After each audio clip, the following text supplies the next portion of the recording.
اللہ تعالیٰ نے مرد کی پسلی سے عورت کو بنا کر اپنی اس حکمت کا اشارہ دیا کہ میں نے اس عورت کی تخلیق فرشتوں کی لائی مٹی سے نہیں کی، میں نے اسے تمہارے جسم کے حصے سے اس لیے نکالا کہ عورت کا تقدس اور پردہ قائم رہے، فرشتوں کو بھی خبر نہ ہونے پائے کہ زمین کی لائی ہوئی کس مٹی سے عورت کی تخلیق ہوئی۔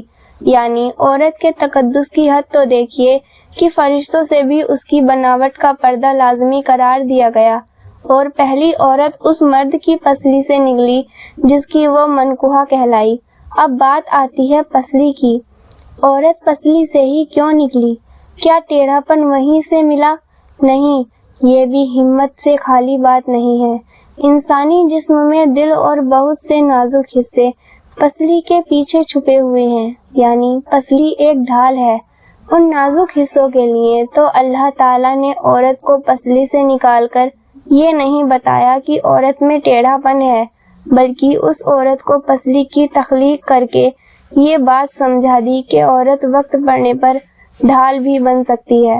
حضور پاک صلی اللہ علیہ وسلم صحابہ کی محفل میں جلوہ فرما تھے کہ ایک شخص حاضر ہوا اور عرض کرنے لگا، یا رسول اللہ صلی اللہ علیہ وسلم، کوئی ایسا مومن بھی ہے جو جہنم میں رہے گا؟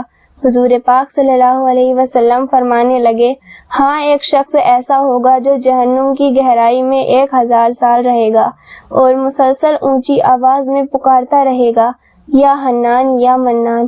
ایک دن اس قدر اونچی بلند آواز سے یا حنان یا منان کہے گا کہ حضرت جبرائیل علیہ السلام جہنم کے قریب سے گزرتے ہوئے اسے سن لیں گے۔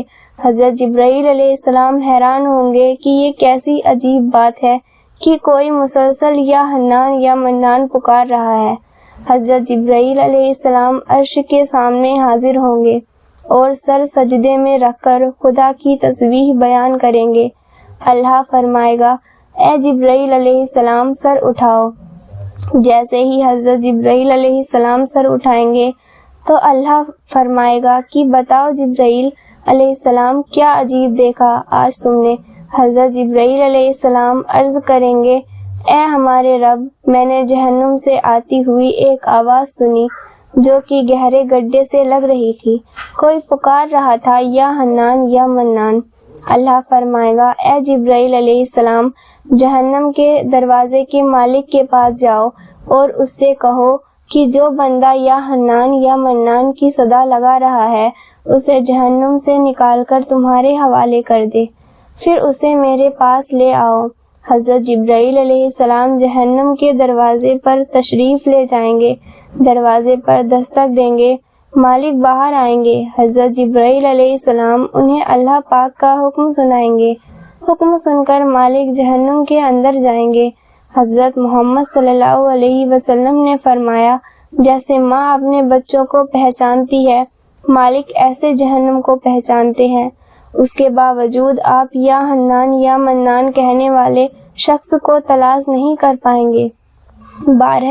باہر تشریف لائیں گے، حضرت جبرائیل علیہ السلام سے عرض کریں گے، اے جبرائیل، جہنم نے گہرا سانس لیا ہے، اس لیے کون سی چیز پتھر ہے، کون سی چیز لوہا ہے اور کون انسان ہے، اس کی پہچان نہیں ہو رہی۔ حضرت جبرائیل علیہ السلام پھر اللہ کی بارگاہ میں سجدہ کریں گے۔ اللہ پاک ارشاد فرمائے گا، اے جبرائیل علیہ السلام، سر اٹھاؤ، تم یا حنان یا منان کہنے والے کو کیوں نہیں لائے؟ جبرائیل علیہ السلام عرض کریں گے، مولا، جہنم کے مالک نے بھی معذرت کر لی ہے، کہتے ہیں جہنم نے گہری سانس لی ہے، اس وجہ سے پتھر، لوہے اور انسان کے درمیان کوئی فرق نہیں بچا ہے، یہ سب جل کر کوئلہ بن چکے ہیں، کسی کی پہچان نہیں ہو پا رہی ہے۔ اللہ فرمائے گا، جبرائیل، جہنم کے مالک سے کہو میرا بندہ جہنم میں کے فلاں گڈھے میں فلاں کونے میں اس حالت میں پڑا ہوا ہے۔ حضرت جبرائیل علیہ السلام جہنم کے دروازے پر جائیں گے اور حضرت مالک کو یا حنان یا منان پکارنے والے کا پتہ بتائیں گے۔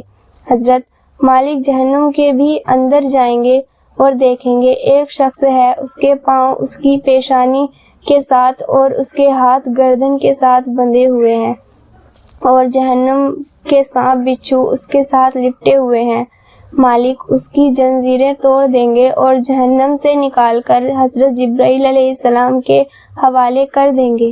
حضرت جبرائیل علیہ السلام اسے عرش الہی کے سامنے لے کر حاضر ہوں گے، سر سجدے میں رکھیں گے۔ اللہ پاک فرمائے گا جبرائیل علیہ السلام سر اٹھاؤ۔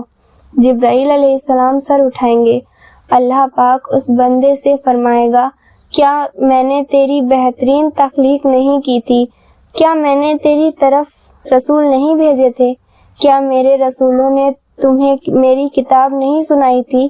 یا میرے رسولوں نے تمہیں نیکی کا حکم نہیں دیا تھا؟ کیا تجھے برائی سے منع نہیں کیا تھا؟ وہ بندہ ساری باتوں کو مانے گا، اقرار کرے گا، یا اللہ تو نے میری بہت اعلیٰ تخلیق فرمائی، تیرے رسول بھی تشریف لائے اور انہوں نے تیرے احکام بھی سنائے۔ اللہ پاک فرمائے گا فلاں فلاں گناہ کیوں کیا؟ وہ عرض کرے گا یا اللہ میں نے اپنی جان پر ظلم کیا جس کی سزا میں مجھے جہنم میں ڈال دیا گیا۔ اے اللہ اس کے باوجود میری امید نہیں ٹوٹی، مجھے تیری رحمت سے امید تھی، میں یا حنان یا منان پکارتا رہا۔ مولا تو نے مجھے اپنے فضل سے جہنم سے نکالا ہے، یا اللہ مجھ پر رحم فرما۔